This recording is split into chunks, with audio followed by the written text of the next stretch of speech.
ہماری گفتگو جاری تھی کہ شیخ محمد بن عبد الوہاب رحمۃ اللہ علیہ بچپن ہی میں قرآن پڑھا، بلکہ قرآن کریم کو حفظ کر لیا آپ نے، اور حتیٰ اس کے آگے کی تعلیم اپنے والد محترم عبد الوہاب رحمہ اللہ علیہ کے پاس سے آپ نے علم حاصل کیا، یہاں تک کہ آپ 12 سال کی عمر میں بالغ ہوئے اور مکہ المکرمہ بھی آپ کو جانے کا شرف ملا فریضہ حج ادا کرنے کے لیے۔ پھر آپ کے والد نے آپ کے اندر فقہ، ذہانت، فطانت، اتنی فطانت تھی آپ کو کہ کوئی بھی چیز بہت جلد اخذ کر لیتے تھے، لے لیتے تھے۔ آپ کے والد آپ کے اندر یہ خوبی دیکھ کر آپ کا نکاح بھی کروا دیا۔ 12 سال کی عمر میں 2 چیزیں آپ کے سامنے آ گئی۔ پہلی چیز نکاح کی ذمہ داری، بڑی ذمہ داری۔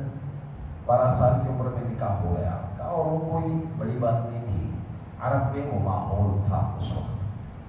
12 سال کی عمر میں نکاح ہونا کوئی عیب کی بات نہیں تھی۔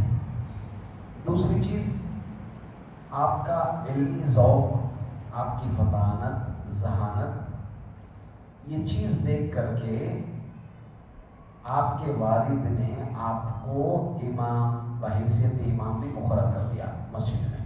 کہاں؟ عینہ میں۔ اس کے بعد محمد بن عبد الوہاب رحمۃ اللہ علیہ کا اس میں سے ہٹ کر میں ایک بات کہہ رہا تھا، سلف کی بات کہہ رہا تھا کہ گھر کے اندر ماں جو ہے، ماں کی گود بچے کے لیے پہلا مدرسہ ہوتی ہے۔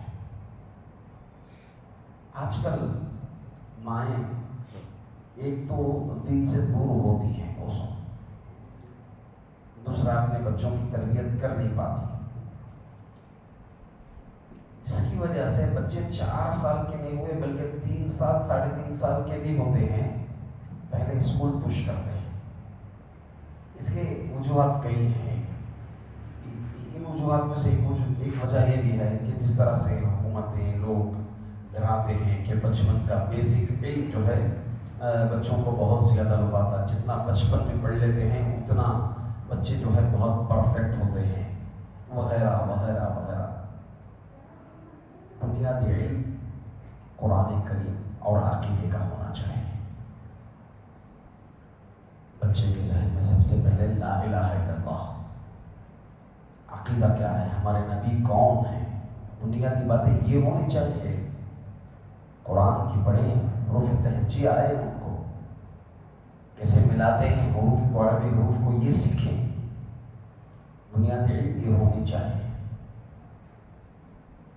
الغرض اس دور کی خواتین پڑھی لکھی ہوتی تھیں، دین سے آراستہ پیراستہ ہوتی تھیں، گھروں میں ہی اپنے بچوں کو حافظہ بنا دیتی تھی۔ آج کل خواتین کی شکایت کیا ہے؟ بچے ہمارے پاس پڑھتے ہیں۔ وجہ کیا ہے؟ وہ صحیح معنی میں تربیت نہیں، کیونکہ خود دین سے کوسوں دور ہوتے ہیں۔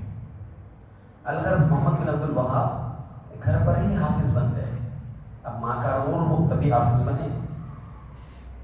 پھر اپنے باپ سے علم حاصل کیا، 12 سال کی عمر میں 2 ذمہ داریاں آپ کو آ گئیں، ایک امامت کی اور دوسری جو ہے زواج کی، اور دونوں میں آپ کامیاب رہے۔ ایک اچھے امام بھی رہے آپ، اور ساتھ ساتھ میں ایک اچھے ذمہ دار بھی رہے آپ گھر پر۔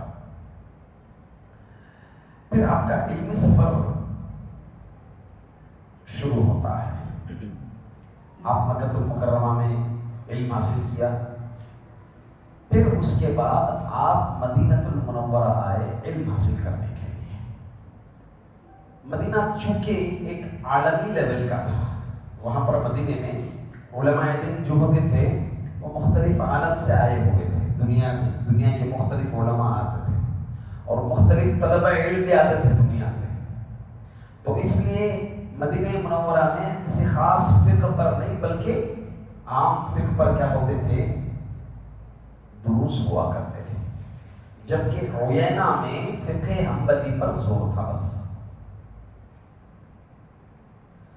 مدینہ منورہ میں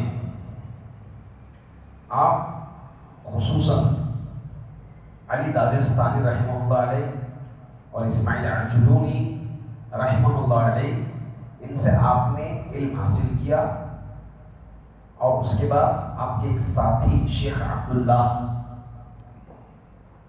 بن ابراہیم رحمہ اللہ علیہ آپ کو توجہ دلائے شیخ بن باز کی کتابیں، شیخ البانی کی کتابوں کی طرف۔ آپ نے خوب ان کتابوں کا مطالعہ کیا۔ مزید یہ کہ شیخ عبداللہ ایک مرتبہ محمد بن عبد الوہاب رحمۃ اللہ علیہ سے عوینہ کے احوال جانے تو بتایا کہ عوینہ کے اندر یہ حالتیں ہیں، جہالت ہے لوگوں کے اندر وغیرہ وغیرہ۔ یہ معلوم ہونے کے بعد آپ لے گئے ان کو، کہا کہ المجمع اس وقت جو ہے ایک ایسا قبیلہ تھا جو علم کا مرکز تھا۔ انہوں نے کہا کہ المجمع کے پاس جس طرح سے ہتھیار ہیں ویسے ہتھیار لے کر کے تم علم پھیلاؤ۔ پھر آپ لے گئے، کتابوں کی طرف بتایا، کہا یہی وہ ہتھیار ہے، کیونکہ علم ہی ایک ایسا ہتھیار ہے جو لوگوں کو صحیح راستے کی طرف لے جاتا ہے۔ یہ اللہ کے رسول صلی اللہ علیہ وسلم نے فرمایا، من التمس علما سہل اللہ له طریقا الی الجنہ، جو کوئی علم کی تلاش میں نکلتا ہے اللہ تعالیٰ اس کے لیے جنت کا راستہ آسان کر دیتا ہے۔ علم نہیں تو کیا خواب جانے گا انسان۔ آج عقیدے سے، صحیح توحید سے، صحیح عقیدے سے لوگ دور ہیں۔ اس کی کئی وجوہات ہیں، اس میں سے پہلی وجہ ہے علم، سیکھتے نہیں ہیں، پہلے توحید ہی جانتے نہیں۔ عقیدہ جانیں گے، علم سیکھیں گے، تب انہیں معلوم ہوگا صحیح راستے پر چلنے کے لیے۔ الغرض اس کے بعد آپ مدینہ منورہ میں شیخ سندی رحمہ اللہ علیہ سے متاثر ہوئے، ان سے بھی خوب علم سیکھا۔ خود آپ کے پڑ پوتے شیخ عبد اللطیف بن عبد الرحمن فرماتے ہیں، شیخ سندی رحمۃ اللہ علیہ سے محمد بن عبد الوہاب رحمہ اللہ علیہ نے جن موضوعات پر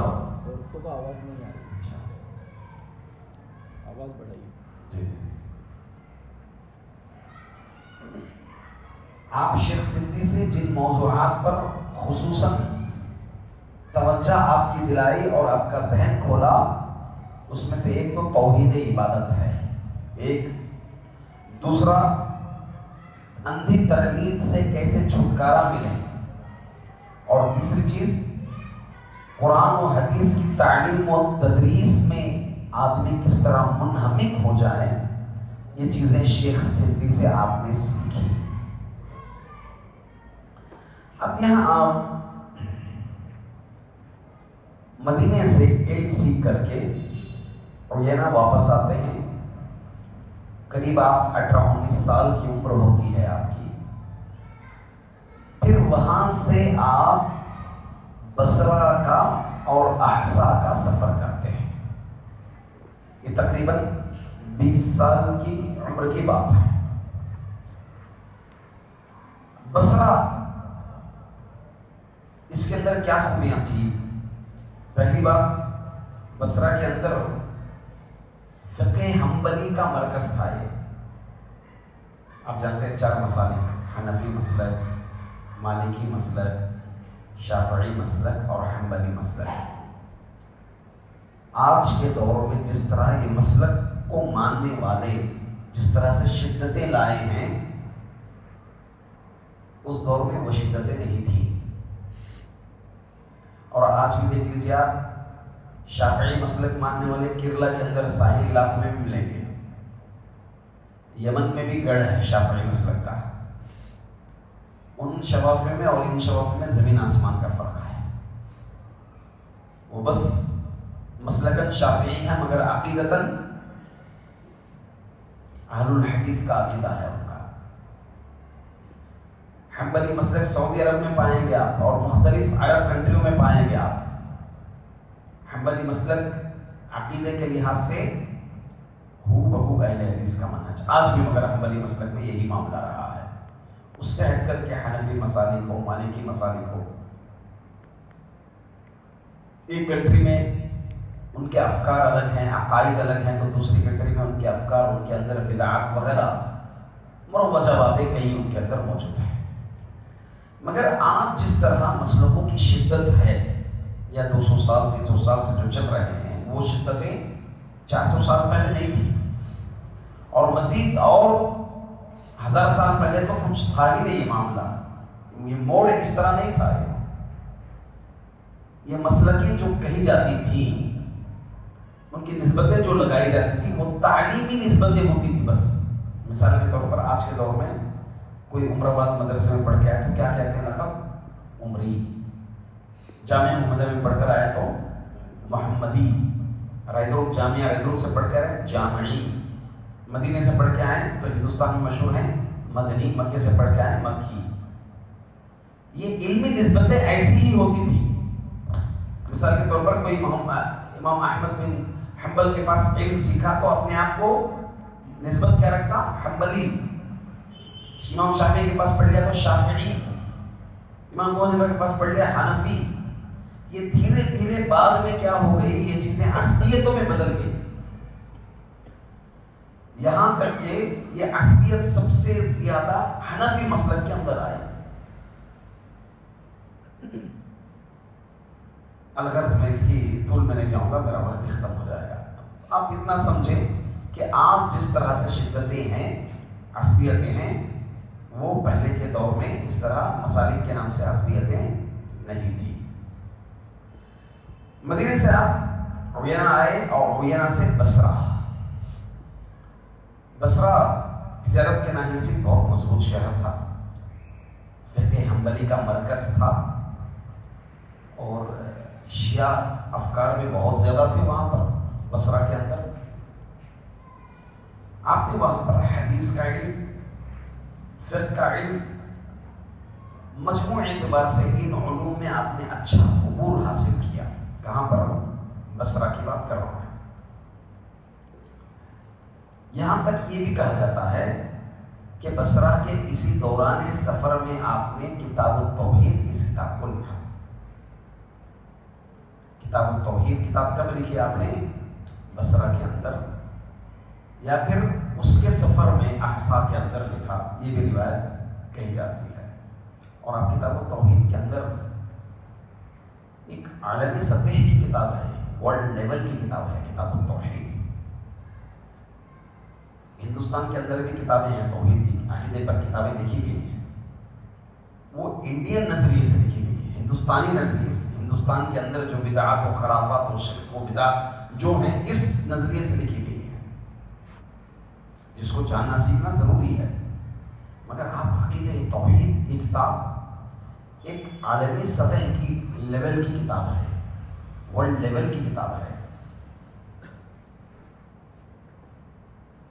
ابن عثیمین رحمۃ اللہ علیہ ان کے متعلق بیان کرتے ہیں کہ حدیث، فقہ اور عربی زبان میں عبور، یہ تین چیزیں آپ کو بصرہ کے اندر ملی۔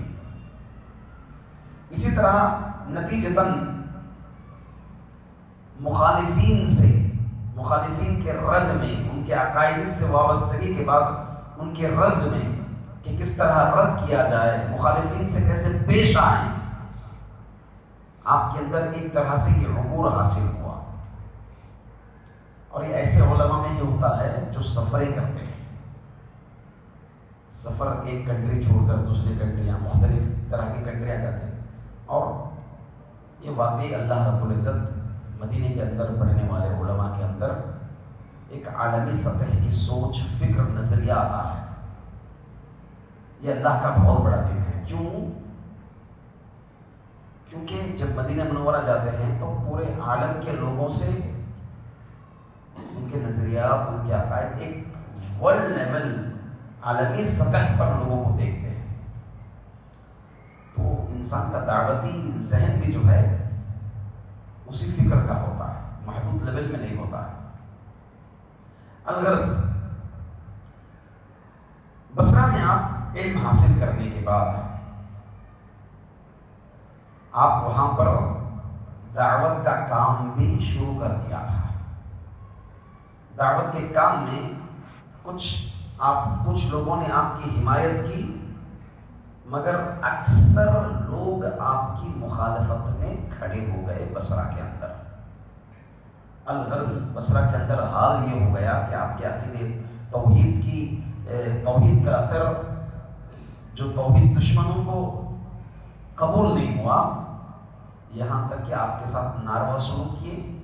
آپ کو دوپہر کے وقت شدید گرمی کے وقت آپ کو بصرہ چھوڑنا پڑا، آپ کا مال چھین لیا گیا۔ کچھ تاریخی روایتیں یہ ملتی ہیں کہ چوری ہو گیا آپ کا مال، بنا چپل کے بنا جوتے کے آپ جو ہے بصرہ چھوڑ کر آپ کو نکلنا پڑا۔ پھر قبیلہ خالد نام کے ایک فرد جو آپ کا حمایتی تھا، اس نے آپ کو 2-4 دن رکھا۔ پھر وہاں سے آپ ملک شام کا سفر کرنا چاہا، مگر مالی مدد یا مال اتنا آپ کے پاس نہیں تھا، جس کی وجہ سے آپ ملک شام کا سفر نہ کر پائے۔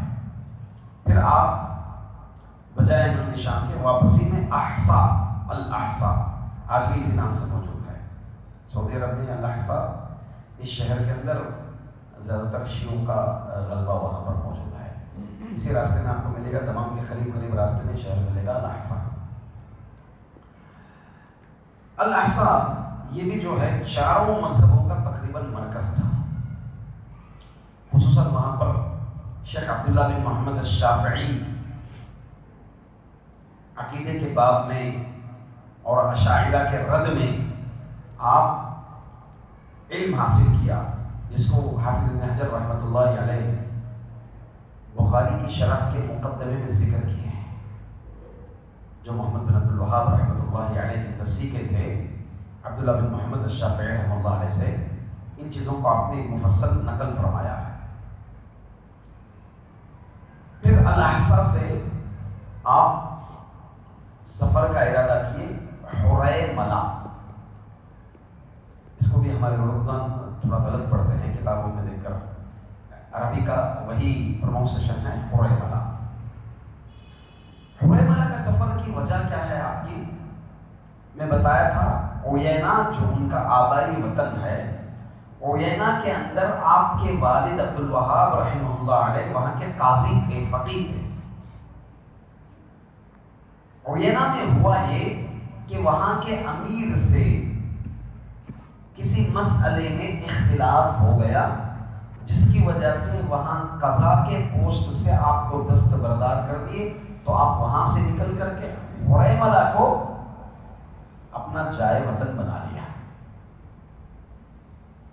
اور وہاں کی مسجد میں آپ ایک امام رہے، اور ایک قاضی کی حیثیت سے آپ کو وہاں حریملہ میں رکھا گیا۔ اس لیے اپنے باپ کے پاس، اپنے باپ جہاں پر ہیں باپ کے پاس آپ نے اس حریملہ کا سفر کیا۔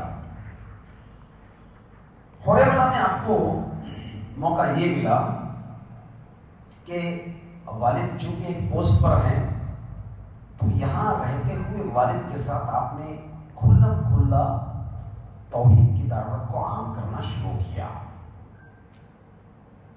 تقریباً سن 153 ہجری 1153 آپ کے والد عبد الوہاب رحمۃ اللہ علیہ وہیں پر وفات پائے حریملہ میں۔ آپ کے والد جب تک تھے پھر بھی دعوتی فکر اور جذبہ جو ایک محدود ہی تھا، والد صاحب کے تابع تھے۔ جب والد صاحب کی وفات ہو گئی تو آپ دعوتی میدان میں اور مزید اپنی دعوت کو عام کیا۔ آپ کے متبعین، آپ کے چاہنے والے مزید اضافہ ہو گئے حریملہ کے اندر، یہاں تک کہ جس طرح آپ کے متبعین میں اضافہ ہوا ویسے ہی آپ کے دشمنوں میں بھی اضافہ ہوا، توحید دشمن، یہاں تک آپ کے جان کے دشمن بن گئے۔ آپ کو قتل کرنے کی غرض سے کوششیں کی، کسی نہ کسی طرح سے آپ اپنا وہاں سے چھٹکارا پا کر کے واپس اپنی جائے پیدائش عیینہ آ گئے۔ سمجھ رہے سفر کیسے؟ عیینہ، مکہ گئے، مدینہ گئے، واپس ہوئینا آئے، بصرہ گئے، بصرہ سے الاحسا ہوئے، شام جانا چاہے نہیں ہو پایا، الاحسا سے آپ حریملہ آئے جہاں پر آپ کے والد تھے، پھر وہاں سے آپ کی جان کے دشمن بنے، واپس کہاں آیا؟ ہوئینا۔ ہوئینا آنے کی وجوہات کئی تھے، آپ کا دعوتی مشن پھیلا ہوا تھا، آپ کے متبعین چاہنے والے کئی تھے۔ ویسے ہی ہوئینا کے امیر عثمان، یہ آپ کی فکر سے، آپ کے افکار سے، یہ بھی آپ کے متبع تھے، آپ کے چاہنے والوں میں سے تھے، آپ کے شدائی تھے یہ بھی، تو یہ آپ کی طرف مائل ہوئے اور آپ کو مدعو کیا، کہا کہ ہم ہوئینا میں مل کر دعوتی کام کو انجام دیں گے۔ تو بہرحال آپ وہاں جانے سے پہلے اپنے اصول وغیرہ، دعوت کے جو اصول ہیں وغیرہ سب کو سامنے رکھا، اور دونوں ایک دوسرے کی حمایت میں مضبوط ہو گئے۔ ہوئینا بھی جو ہے حریملہ ہی کی طرح مضبوط شہر تھا۔ اب یہاں دعوت کا کام مضبوطی سے چل رہا تھا، اس کے اندر، ہوئینا کے اندر، یہاں تک کہ لوگ توحید کو قبول کرنے لگے، عبادتیں، ایک الگ طرح کا ماحول آپ کے جانے سے قبل اور جانے کے بعد، ایک علمی ماحول، یہاں تک کہ تاریخ نگاروں نے یہ تک ذکر کیا ہے عہد نبوی صلی اللہ علیہ وسلم کا دور آ گیا تھا، مطلب اس غرو میں نہیں کہ کچھ واقعات وہاں پر ایسے ہوئے۔ آج بھی قریب ملک عبداللہ رحمہ اللہ علیہ جو سعودی عرب کے بادشاہ، وہ جب یمن جایا کرتے ہیں تو کہتے تھے کہ یمن آج بھی اگر آتے ہیں تو وہ عہد نبوی یاد آتا ہے، جو ہم کتابوں میں پڑھے ہیں، سنے ہیں، وہ دور یاد آتا ہے۔ یمن میں پورے ملک میں اگر دیکھا جائے تو یمن کے اندر سب سے زیادہ پردہ ہے، یمن کے اندر پردہ ہے سب سے زیادہ۔ الغرض آپ کو فحاشی وغیرہ سب یمن کی نظر نہیں آئے۔ دو اہم واقعات وہاں پر پیش آئے، کہاں پر؟ ہوئینا کے اندر۔ پہلا واقعہ وہ یہ تھا کہ ایک خاتون آپ کے پاس آئی، کیونکہ آپ امیر عثمان کے ساتھ اصولوں پر اتفاق بھی کیا، دونوں کام کر رہے تھے، دعوتی مشن بڑا، جو زنا کا ارتکاب کر چکی تھی، کہا کر کے محمد بن عبد الوہاب رحمہ اللہ سے کہ مجھے پاک کیجیے، مجھ سے زنا کا ارتکاب ہو گیا۔ ہو بہو وہی واقعہ جو عہد نبوی صلی اللہ علیہ وسلم میں ایک خاتون صحابیہ اللہ کے رسول صلی اللہ علیہ وسلم کے پاس آ کر کے کہی تھی، طہیرنی یا رسول اللہ کے رسول مجھے پاک کیجیے۔ تو نبی کریم صلی اللہ علیہ وسلم نے دیکھا کہ دیکھو کچھ شراب وغیرہ نشے میں تو نہیں ہے وغیرہ، عقل ٹھکانے پر ہے، تحقیق ویسی ہی تحقیق محمد بن عبد الوہاب رحمۃ اللہ علیہ نے کی، ہو بہو اس سے ملتا جلتا واقعہ وہاں پر پیش آیا۔ الغرض تحقیق کے بعد آپ نے اس عورت پر رجم کرنے کا حکم دیا۔ دوسری چیز، ہوئینا کے اندر ایک قبر تھی، کس کی؟ زید بن الخطاب، حضرت عمر بن خطاب رضی اللہ عنہ کے بھائی رضی اللہ عنہ، جس کا لوگ قبہ بنا لیے تھے اور اس کو شرک کا گڑھ بنا لیے تھے، مرکز بنا لیے تھے، اور کافی دور دور سے لوگ اسفار پر آتے تھے تبرکیں وغیرہ سب حاصل کرنے کے لیے، کیونکہ ہوئینا کے اندر یہ سب شرک کی جو درختوں کو تبرک کا ذریعہ بنانا، پتھروں کو بنانا، قبروں کو بنانا، یہ سلسلہ تھا، مختلف عرب میں تھا یہ سلسلہ۔ عرب کے حالات، چاہے آپ مکہ لے لیں، مدینہ لے لیں، پرامن نہیں تھا۔ جیسے عہد نبی صلی اللہ علیہ وسلم سے پہلے زمانے جاہلیت میں لوگوں کا سامان چھین لیتے تھے حج پر جانے والوں کا، ویسا ہی تھا۔ کئی لوگ بزرگان، دادا پڑھتا ان کے واقعات سب آتے ہیں کہ حج کے لیے گئے، حج نہیں کرے، سامان سب چھین لیا گیا، واپس آنا پڑا، ایسا ہوتا تھا۔ ہو بہو زمانے جاہلیت کا ماحول بن گیا تھا عرب۔ تو محمد بن عبد الوہاب رحمۃ اللہ علیہ امیر عثمان کے ساتھ ملے اور اس قبے کو منہدم کرنے کا حکم دیا بلکہ مشورہ دیا اور تیار ہو گئے. آپ ایک فوج کو لے کر گئے, باقاعدہ طور پر اس قبے کو منہدم کر دیے جو زید بن الخطاب کی قبر پر تھا. یہ دو واقعات, رجب کا ایک واقعہ اور دوسرا واقعہ اس قبے کو منہدم کرنے کا. یہ واقعات, دو واقعات بہت بھاری پڑ گئے. اس کا اثر ماحول اتنا پھیلا مختلف جگہوں پر, قبیلوں پر. کچھ حمایت کیے اور اکثر دشمن نکلے. ہوا یہ کہ حریملہ جو اس سے پہلے ان کے والد تھے, حریملہ اور عیینہ, ان کے دونوں کے گہرے تعلقات تھے. کس کے حریملہ اور عیینہ. کیسے تعلقات تھے؟ ایک تو حریملہ عیینہ کے لیے تجارت کی بندرگاہ تھی, یعنی کوئی بھی چیز ایکسپورٹ اگر ہوتی تو حریملہ سے ہی پہلے پاس آتی. اب ان کو عیینہ والوں کو لینا ہے تو حریملہ ہی جانا تھا. تو اس طرح سے اگر حریملہ سختی کر دیں تو عیینہ کیا ہے, تجارتی معاملے میں کمزور پڑ جائے گی. دوسرا جو ربط تھا, خود امیر عثمان. کون؟ امیر عثمان جو ان کے ساتھ اتفاق کیا بادشاہ وہاں کا قبیلے کا, اس کی خود کئی زمین, کئی ایکڑوں میں بڑی تعداد میں باغات تھے اس کے کھجور کے, جس سے کافی ریالات کی آمدنی آتی تھی. دوسرا معاملہ.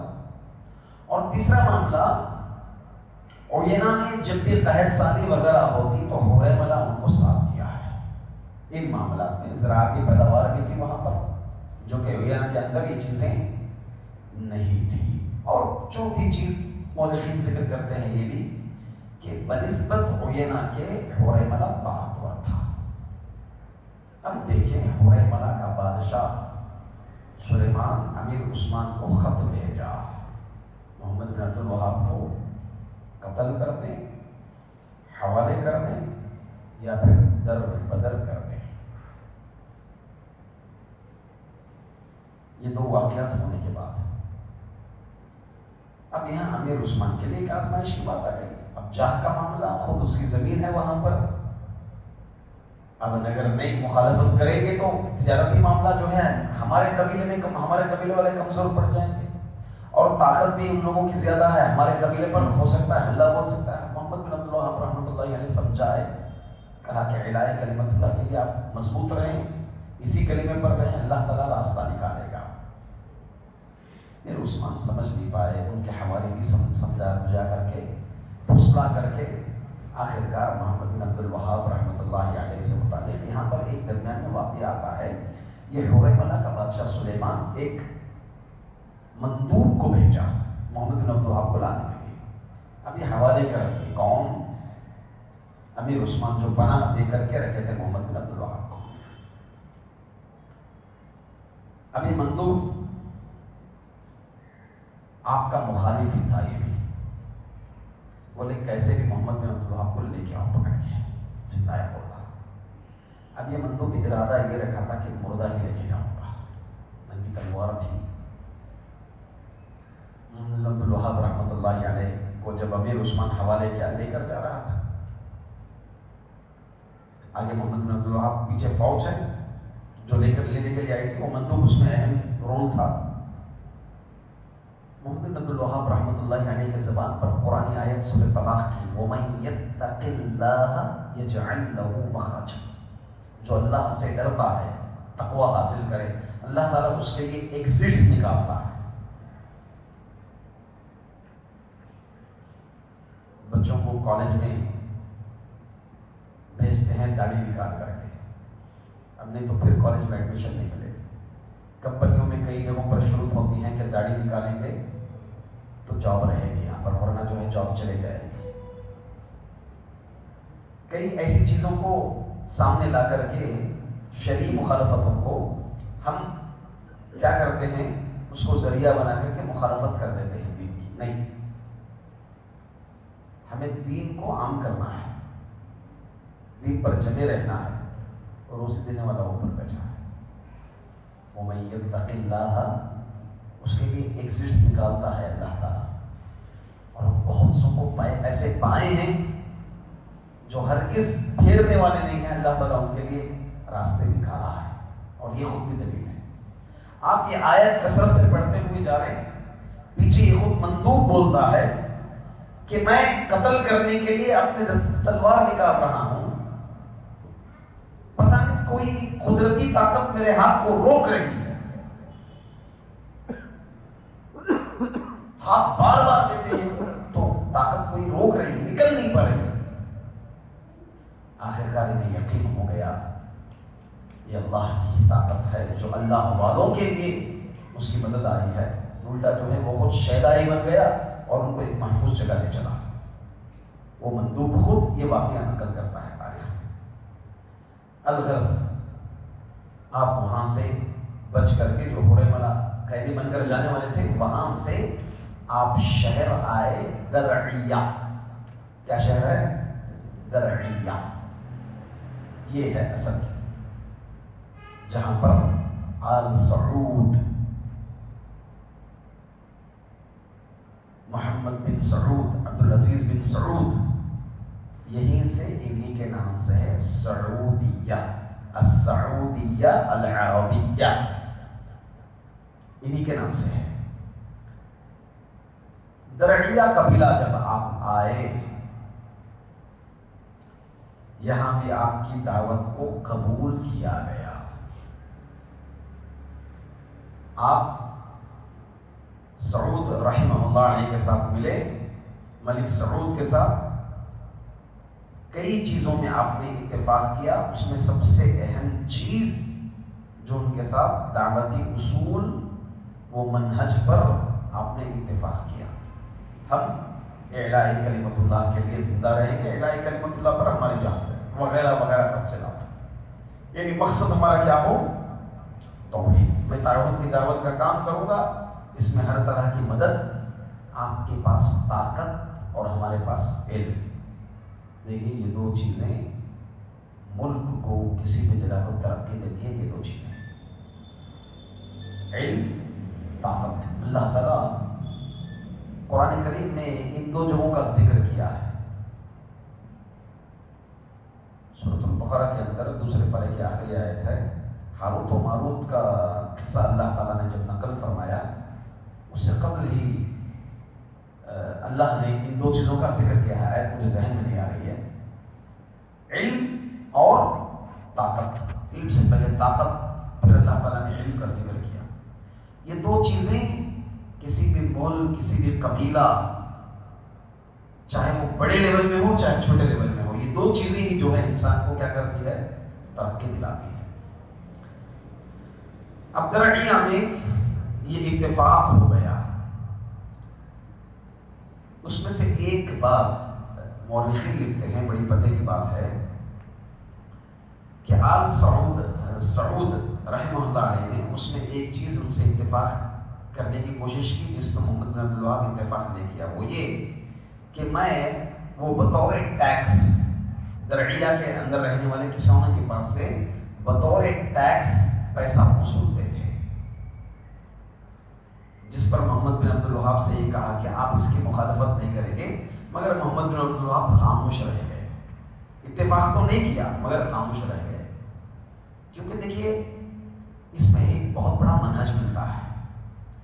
جب اصل چیز توحید مل گئی، عقیدہ، اس کام کے لیے ہمیں راستہ کھل گیا، تو فرعی چیزوں کو لے کر کے اصل چیز نہیں کھونا چاہیے انسان. انہیں یقین تھا کہ یہ جب چیز مل جائے گی، جب ہم اس کے لیے بلند ہو کے کھڑیں گے، اس کو جب عام کریں گے ہم، تو یہ ٹیکس وغیرہ کی خود کو ضرورت نہیں پڑے گی. کیونکہ کل کا دن مال غنیمت کی شکل میں وغیرہ شکل میں آپ کے سامنے جب جو ہے مال وال ٹیکس ویکس تباہ کر کے پڑے گا.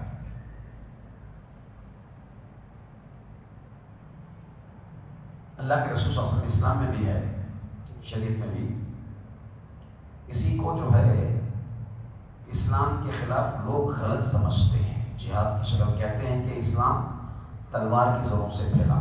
کیسے پھیلا؟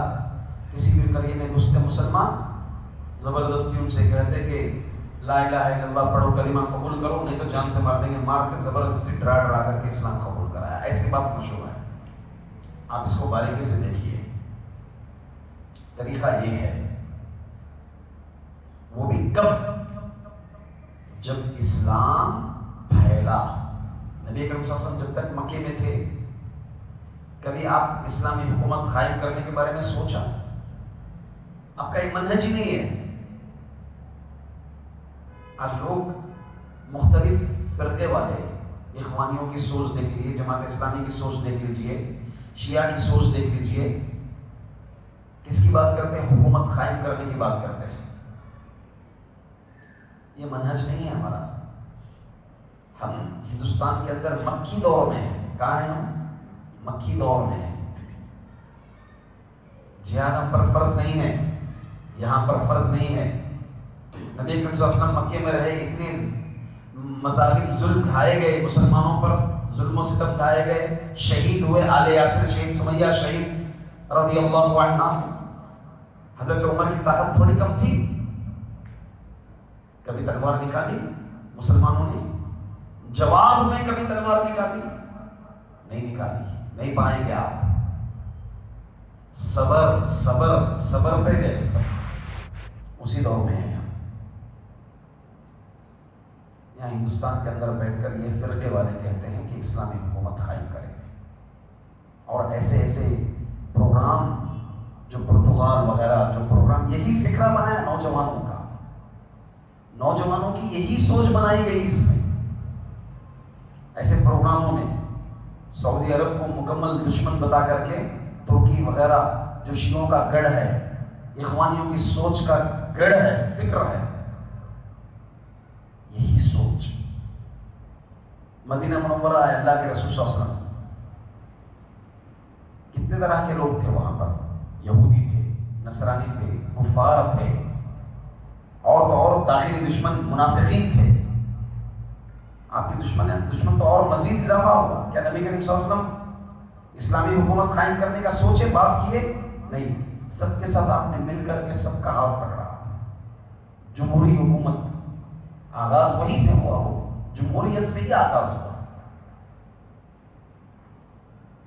پھر اس کے بعد حملات مسلمانوں پر ہوئے. مسلمان حملہ نہیں کیے، مسلمانوں نے دفاع کیا، ڈیفنس کیا. بدر لے لیجئے، احد لے لیجئے، آپ خندق لے لیجئے. پھر اللہ تعالیٰ نے فتح، جب کامیابی مسلمانوں کو دی، اسلام عام ہو گیا، حکومت قائم ہو گئی مسلمانوں کی، تب ایسی شکل میں طریقہ کار یہ ہوتا، کسی بھی قبیلے میں لیٹر بھیجا جاتا، مندوب کو بھیجا جاتا کہ یہ توحید ہے، یہ صحیح دین ہے، حقیقی دین ہے، آپ اس کو قبول کریں. قبول نہیں کرنا ہے، آپ یہ دائرہ جو ہے مسلمانوں کے انڈر میں آتا ہے، حکومت میں ہمارے انڈر میں رہیں گے، ٹیکس دیں گے آپ.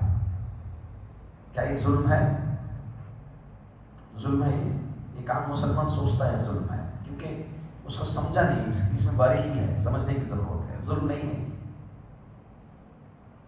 ایک کافر بھی اگر مسلمان حکومت میں ٹیکس دے گا، اس کی جان کی، مال کی، دین کی، عزت کی، عقل کی، ہر طرح سے حفاظت مسلمان کریں گے. اس کو پورا پیسفل دیں گے، شانتی دیں گے. مسلمانوں کی ذمہ داری ہے. اس دائرے میں رہتے ہوئے ایک مسلمان ایک کافر پر ہاتھ بھی نہیں اٹھا سکتا. کوئی کسی کی آنکھ پھوڑے گا تو اسلام مسلمان حاکم بدلہ لے گا اس کا. تو یہ ٹیکس کس بیس پر دی جا رہی ہے؟ مسلمان ان کو فیسلٹی دے رہے ہیں، اور مسلمانوں سے مزید اور لیا جا رہا ہے. کس شکل میں؟ زکات کی شکل میں. مسلمان بھی دے رہے ہیں. اگر نہیں دے گا مسلمان، قتل. حضرت ابوبکر رضی اللہ عنہ نے جہاد کی بات، کہاں سے جہاد؟ حضرت ابوبکر رضی اللہ عنہ نے جو پہلی جنگ کی، کس کے ساتھ کی؟ مانعین زکات، زکات کا انکار کرنے والوں کے ساتھ آپ نے جنگ کی.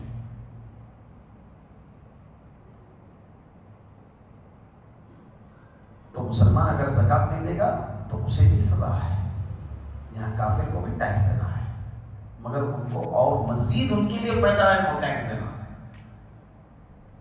ٹیکس نہیں دیں گے، تیار نہیں ہے، یا تو نکلیں یا پھر جو ہے جنگ کے لیے تیار ہو جائے۔ اور جنگ میں بھی قوانین ہیں، اصول ہیں پیارے پیارے، کسی عورت پر ہاتھ اٹھایا نہیں جائے گا، بوڑھے پر ہاتھ نہیں اٹھایا جائے گا، جو آپ سے نہیں لڑے گا اس پر ہاتھ نہیں اٹھایا جائے گا، جو اگر لا الہ الا اللہ کہہ دیا گرچہ ظاہری طور پر ڈر کے اس پر ہاتھ نہیں اٹھایا جائے گا۔ الغرض محمد بن عبد الوہاب رحمۃ اللہ علیہ اسی فکر سے کہ آگے یہ چیز مزید کام آنے والی ہے اور یہاں درعیہ کے لیے فائدہ مند ہوگی، اس کی کو آپ نے گڑھ بنایا۔ میں انشاءاللہ مزید آگے تفصیل ہو جائے گی کیونکہ درعیہ کا ذکر آ گیا ہے، تو اب یہاں سے حکومتیں قائم ہوتی ہیں، سعودی حکومت میں توسیع آتی ہے، مزید انشاءاللہ عزیز ہم آگے جاننے کی کوشش کریں گے۔ اللہ تعالیٰ سے دعا ہے کہ جس طرح سنجیدگی ایک سوئی کے ساتھ حصول علم کی خاطر ہم یہاں جمع ہوئے ہیں، اللہ تعالیٰ اسے قبول فرمائے اور مزید جذبہ اللہ تعالیٰ سیکھنے کا ہمارے اندر پیدا فرمائے۔ آمین۔ وآخر دعوانا الحمدللہ رب العالمین۔